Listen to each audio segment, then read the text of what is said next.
क्या ओपी राजभर मिलाएंगे अखिलेश यादव से हाथ? क्या ओपी राजभर बिगाड़ेंगे भारतीय जनता पार्टी का खेल? क्या ओम प्रकाश राजभर बीजेपी के खिलाफ बगावत करने वाले हैं? दर्शकों, उत्तर प्रदेश की सियासत में पूर्वांचल का एक ऐसा चेहरा जो कहीं ना कहीं 2027 विधानसभा चुनाव से पहले भारतीय जनता पार्टी का खेल बिगाड़ने की तैयारी कर रहा है, और वो चेहरा कोई और नहीं बल्कि ओम प्रकाश राजभर है। ओम प्रकाश राजभर इन दिनों भारतीय जनता पार्टी से नाराज चल रहे हैं। नाराजगी इतनी बढ़ गई है कि उन्होंने खुले तौर पर ऐलान कर दिया कि 2026 का पंचायत चुनाव सुभाषपा अपने दम पर अकेले चुनाव लड़ेगी। ऐसे में बड़ा सवाल कि 2027 का क्या होगा? क्या 2027 में वो समाजवादी पार्टी के साथ गठबंधन में चुनाव लड़ेंगे? क्या 2027 में वो अखिलेश यादव के साथ होंगे? क्या 2027 में वो योगी आदित्यनाथ का साथ छोड़ देंगे? क्योंकि योगी आदित्यनाथ और ओम प्रकाश राजभर के बीच वैसे भी 36 का आंकड़ा रहता है। जिस तरीके से हाल ही में कई ऐसी घटनाएं देखने को मिली कि सुभाषपा नेताओं को पुलिस ने पकड़ के पीट दिया और इसके बाद सूबे की सियासत गर्मा गई। ओम प्रकाश राजभर के बेटे खुले तौर पर कहते हैं कि किसी को पीले गमछे से कोई परेशानी है तो हम उसकी आंखें निकाल लेंगे।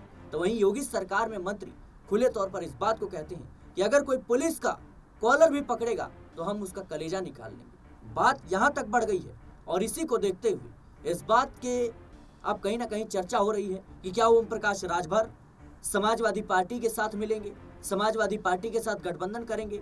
ओम प्रकाश राजभर का झुकाव सपा की तरफ बढ़ रहा है, अखिलेश यादव के प्रति नरमी देखी जा रही है। ऐसे में बड़ा सवाल कि ओपी राजभर का अगला कदम क्या होगा और कितना ज्यादा ये पूर्वांचल के क्षेत्रों में, पूर्वांचल की सीटों पर भारतीय जनता पार्टी को नुकसान पहुंचाने जा रही है। मेरे साथ इस मुद्दे पर बातचीत करने के लिए अमन सर मौजूद हैं। सर, जिस तरीके से ओपी राजभर की राजनीति को आप बारीकी से देख रहे हैं, क्या लगता है आपको लोकसभा चुनाव में हार के बाद उपचुनाव में एक भी सीट नहीं मिली, उसके बाद से जम्मू कश्मीर, महाराष्ट्र और देखा जाए तो उत्तर प्रदेश में जो उपचुनाव हुए उसको लेकर के बिहार में, दिल्ली में, कई राज्यों में वो सीटों की मांग कर रहे थे, लेकिन महाराष्ट्र, जम्मू कश्मीर और तमाम अन्य राज्यों में सीटें भारतीय जनता पार्टी ने नहीं दी। दिल्ली में नीतीश कुमार को दिया गया, चिराग पासवान को दिया गया, लेकिन ओपी राजभर कहते रह गए, मांगते रह गए, नहीं मिला। क्या लगता है आपको?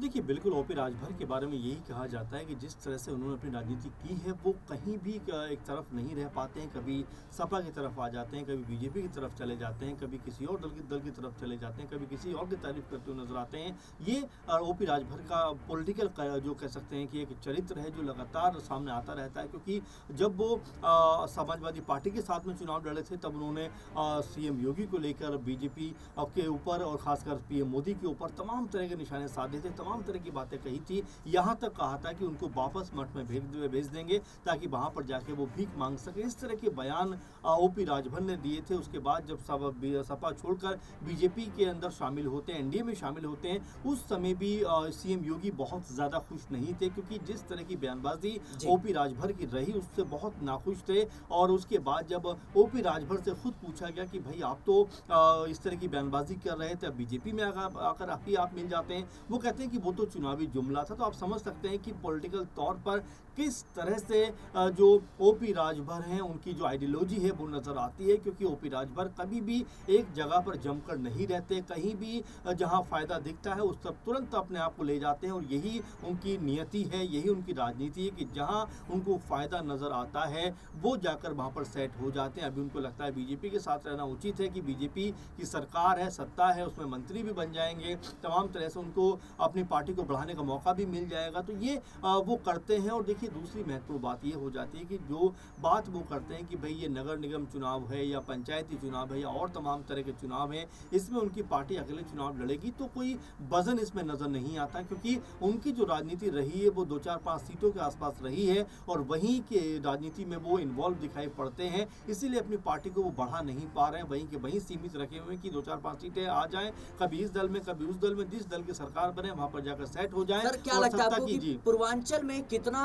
बड़ा नुकसान पहुंचाएंगे भारतीय जनता पार्टी? मुझे लगता है कि बहुत ज्यादा कोई लॉस की स्थिति नहीं है, क्योंकि जो अपनी कह सकते हैं बीजेपी के साथ मिलकर भी अपने बेटे की जीत को सुनिश्चित नहीं कर पाए, उनके बेटे अरविंद राजभर चुनाव हार जाते हैं और बीजेपी के साथ मिलकर भी उनको कोई बड़ा फायदा होता हुआ नजर नहीं आया। तो लोग भी समझ पा रहे हैं कि देखिए अब जो राजनीति है 2-4 सीटों की राजनीति इनकी नजर आती है, जहां अभी इनको फायदा दिखाई पड़ता है उस तरफ ये चले जाते हैं। तो लोगों को भी समझ में आता है, जनता भी अब देखती है। इसीलिए ओपी राजभर की जो राजनीति है पूर्वांचल पूर्वांचल की बात करें या कह सकते हैं कि बिहार की बात करें या दिल्ली की बात करें, तमाम जगह वो अपनी पार्टी को फैलाने की बात तो करते हैं, लेकिन वो कहीं भी नजर नहीं आते। देखिए दिल्ली में जिस तरह से नीतीश कुमार को सीट दी जाती है, पासवान को सीट दी जाती है, लेकिन इसमें ओपी राजभर का कहीं जिक्र नहीं होता। लोकसभा चुनाव में भी जो उनको सीट मिली उस पर भी उनको हार मिलती है। तो ये ऐसे पहलू है जो दिखाई पड़ते हैं कि ओपी राजभर की जो राजनीति है वो बड़ी सीमित दायरे की राजनीति है, बड़ी सिमटी हुई सी राजनीति है। उसमें सिवाय अपना फायदा पहुंचाने के वो किसी को फायदा पहुंचाते हुए नजर नहीं आते हैं। आपको बयान याद होगा उनका, उन्होंने ये तक कहा था कि पीला गमछा पहनकर आप पुलिस में पहुंच जाइए, थाने में पहुंच जाइए, आपका कोई बाल बांका नहीं कर पाएगा। और वहीं जिस तरह की पुलिस की कार्रवाई होती हुई दिखाई पड़ी है, उसके बाद वो उनके बेटे बिलबिलाते हुए नजर आए हैं। तो ये ऐसी चीजें हैं जो लगातार ओपी राजभर के खिलाफ एक माहौल बनाती है कि जो कहते हैं वो होता नहीं है, और इसीलिए उनकी पार्टी जो है कोई बहुत बड़े लेवल पे नहीं जा पा रही। सर बिहार चुनाव की बात कर लेते हैं। बिहार चुनाव में भी कहीं ना कहीं वो चुनाव लड़ने की बात करते हैं, और जिस तरीके से देखा जाए तो उनका झुकाव समाजवादी पार्टी की तरफ रहा है। जब महाकुंभ में नेताजी की तस्वीर को लेकर, नेताजी की मूर्ति को लेकर जब हो हल्ला हुआ, भारतीय जनता पार्टी के कई नेता विरोध में नजर आए, तो उस वक्त मुलायम सिंह यादव को लेकर जो ओम प्रकाश राजभर का बयान था वो भारतीय जनता पार्टी के होश उड़ाने के लिए काफी था।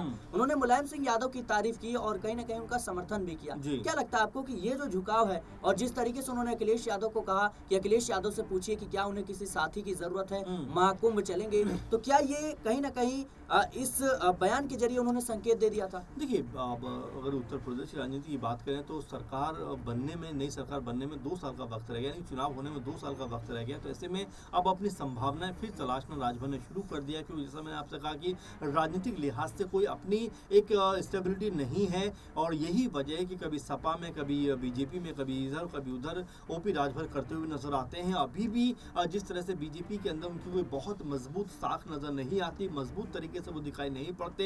हाँ, बीजेपी के अंदर शामिल तो जरूर हैं, एनडीए में शामिल तो जरूर है, लेकिन कोई खास पूछ उनकी वहां पर है नहीं। इसीलिए अब वो सपा की तरफ दोबारा मुंह करके देखते हुए नजर आ रहे हैं कि अगर सपा में कोई संभावना बने तो वापसी करते हुए नजर आ जाए। क्योंकि देखिए अब चुनाव की बात भी अगर हम करें तो अब 2 साल का वक्त सरकार को रह गया, तो चुनाव का माहौल बनना लगभग अगले साल से शुरू हो जाएगा। तो ऐसे में ओपी राजभर यही चाहते हैं कि अगर उनको अखिलेश यादव के साथ में दोबारा मौका मिले तो अपनी पार्टी को मजबूत करेंगे, और साथ में जो सीटें हैं उनके ऊपर अपना कब्जा करते हुए नजर आएंगे। क्योंकि जो 5-6 सीटें हैं उसी के ऊपर राजनीति घूमती हुई दिखाई पड़ती है, और यहाँ पर अगर बीजेपी के साथ रहे तो बीजेपी उनको इक्का दुक्का सीटों ज्यादा नहीं देगी। इसीलिए अखिलेश यादव की तरफ वो देखते हुए नजर आ रहे हैं। बिल्कुल दर्शकों, उत्तर प्रदेश की सियासत में ओम प्रकाश राजभर की चर्चा लगातार हो रही है। उनकी सियासत को लेकर लगातार सवाल उठ रहे हैं। सवाल इस बात को लेकर कि क्या ओम प्रकाश राजभर का राजनीतिक भविष्य अब अपनी कहीं न कहीं समाप्ति की ओर बढ़ रहा है, क्योंकि देखा जाए तो जिस तरीके से लोकसभा चुनाव में उन्हें उनके बेटे को हार मिली,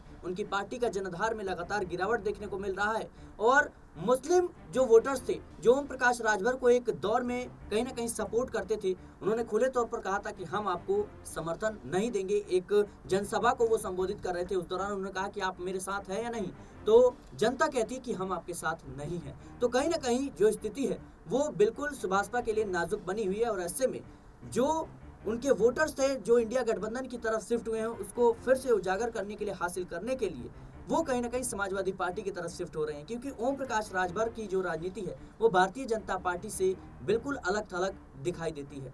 खुद को कहीं ना कहीं दलितों के कह सकते हैं नुमाइंदगी के तौर पर पेश करते हैं, लेकिन भारतीय जनता पार्टी पर विपक्ष ये लगातार आरोप लगाता है कि बीजेपी कहीं ना कहीं दलितों के हित में काम नहीं करती है। और इसी लिहाज से देखा जाए तो ओम प्रकाश राजभर के जनाधार में लगातार गिरावट देखने को मिल रही है। उत्तर प्रदेश में आखिरी मौका है, बिहार में क्या कमाल करते हैं देखने वाली बात होगी। फिलहाल के लिए इस रिपोर्ट में देश और दुनिया की तमाम खबरों के लिए बने रहना नेक्स्ट 9 न्यूज़ के साथ।